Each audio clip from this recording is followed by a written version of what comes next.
శ్రీమాత్రే నమః. చాలామందికి గృహం కొనుక్కున్నాము కానీ మళ్ళీ అమ్మేయాల్సి వచ్చింది, మళ్ళీ కొనుక్కుంటామో లేదో ఈ సంశయాలు తిరుగుతూ ఉంటాయి. మొట్టమొదటిగా మీరు తెలుసుకోవాల్సింది ఏంటంటే, మీరు గృహం ఎవరి పేరు మీద కొనుక్కుంటున్నారు? మీ పేరు మీద, మీ జీవిత భాగస్వామి పేరు మీద, మీ పిల్లల పేర్ల మీద.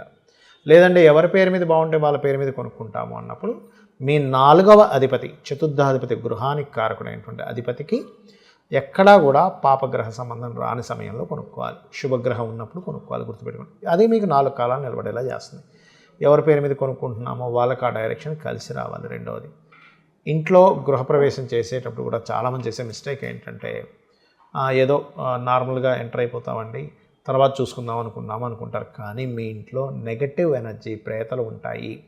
సో ఖచ్చితంగా శాస్త్రోక్తంగా మీకు తోచిన, మీకు ఉన్నటువంటి ఆర్థిక పరిస్థితులను బట్టి జాగ్రత్తగా చేసుకోండి. అలానే మళ్ళీ హంగామా చేసేసి ఏదో డబ్బులు అప్పులు చేసేసి అలా కూడా చేయకండి. శాస్త్రోక్తంగా ఉన్న దాంట్లో చేసుకోండి.